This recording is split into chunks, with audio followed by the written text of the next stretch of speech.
Hello friends, welcome to my channel. आज हम बात करने जा रहे हैं सीबीएसई की तरफ से एक बहुत ही इंपॉर्टेंट सर्कुलर के बारे में। ये सर्कुलर खास तौर पे 2025 के क्लास 9th और क्लास 11th के स्टूडेंट्स के रजिस्ट्रेशन से रिलेटेड है। तो चलिए डिटेल में समझते हैं कि इसमें क्या लिखा है और आपको किन बातों का ध्यान रखना है। ये सर्कुलर प्रिंसिपल और टीचर के लिए एक पहला और ज़रूरी स्टेप है ताकि स्टूडेंट्स का डेटा सही तरीके से सबमिट हो जाए। इसका मेन मकसद आने वाले सालों में क्लास 10th और 12th के एग्ज़ाम की प्लानिंग को बेहतर बनाना है। रजिस्ट्रेशन ऑनलाइन परीक्षा संगम पोर्टल पर होगा, जिसका लिंक सीबीएसई की ऑफिशियल वेबसाइट cbse.gov.in पर अवेलेबल है। इस साल कुछ नए चेंजेस आए हैं जिनको जानना बहुत ही ज़रूरी है, जैसे कि 2 board examinations. National education policy NEP 2020 को लागू करते हुए सीबीएसई ने क्लास 10th के लिए 2 बोर्ड एग्जामिनेशन कंडक्ट कराने का फैसला किया है। अब बात करते हैं अपार आईडी, जो कि मैंडेटरी है इंडिया के स्कूल्स के लिए। क्लास 9th और क्लास 11th के दोनों के रजिस्ट्रेशन डेटा में स्टूडेंट्स का अपार आईडी लिंक करना अब मैंडेटरी रहेगा। बात करते हैं डेटा वेरिफिकेशन स्लिप। एक नया स्टेप ऐड किया गया है जिसमें रजिस्ट्रेशन की लास्ट डेट के बाद स्कूल हर स्टूडेंट के लिए एक डेटा वेरिफिकेशन स्लिप जनरेट करेगा। अगर किसी स्टूडेंट्स या पेरेंट्स के नेम, डेट ऑफ बर्थ या सब्जेक्ट में कोई गलती दिखती है तो वो 14 नवंबर 2025 से लेके 28 नवंबर 2025 तक करेक्शन करा सकते हैं। इस पीरियड के बाद कोई भी करेक्शंस अलाउ नहीं होंगे। Now coming to the point, registration slips. Registration process complete होने के बाद स्कूल स्टूडेंट्स को रजिस्ट्रेशन स्लिप प्रोवाइड करेंगे। ये स्लिप स्टूडेंट को फ्यूचर में एलओसी यानी कि लिस्ट ऑफ कैंडिडेट्स फिलिंग के लिए संभाल कर रखनी होगी। अब बात करते हैं एक्शन फॉर स्कूल्स। स्कूल्स को क्या करना है, तो सर्कुलर में स्कूल्स के लिए कुछ स्पेसिफिक इंस्ट्रक्शन दी गई हैं, उसके बारे में बात कर लेते हैं। First, meetings. प्रिंसिपल को रजिस्ट्रेशन का काम संभालने वाले सभी टीचर और स्टाफ के साथ एक मीटिंग करनी है। इस मीटिंग में सर्कुलर को डिटेल में डिस्कस करना है ताकि डेटा सबमिशन में कोई भी गलती ना हो। अब बात करते हैं स्टूडेंट्स और पेरेंट्स को ब्रीफिंग, यानी कि स्कूल्स को क्लास 9th और क्लास 11th की स्टूडेंट्स के साथ एक ब्रीफिंग मीटिंग करनी है। उन्हें बताना है कि करेक्ट डेटा सबमिट करना कितना इंपॉर्टेंट है और गलत इन्फॉर्मेशन देने के क्या क्या कॉन्सिक्वेंस हो सकते हैं। पेरेंट्स को भी इस बारे में एक कम्युनिकेशन भेजना है।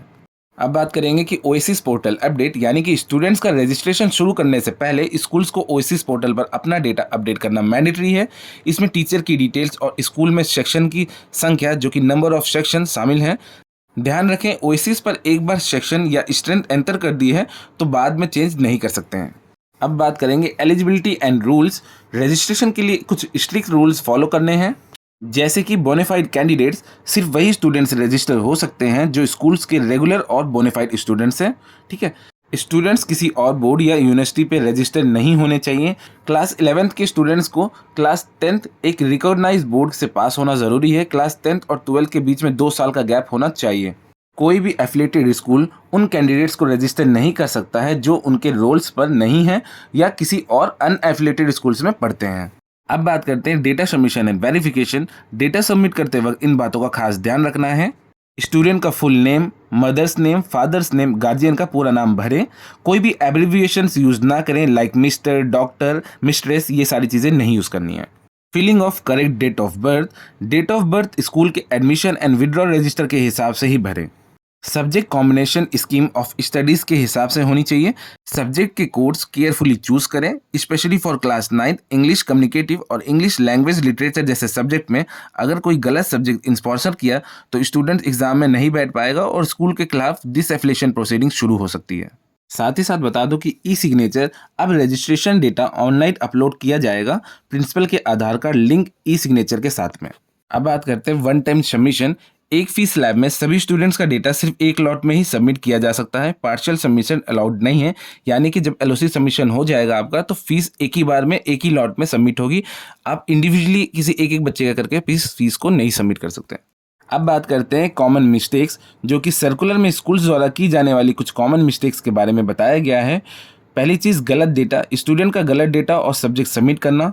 लास्ट रजिस्ट्रेशन, यानी कि सारे स्टूडेंट्स को रजिस्टर ना करना और बाद में सीबीएसई से रिक्वेस्ट करना।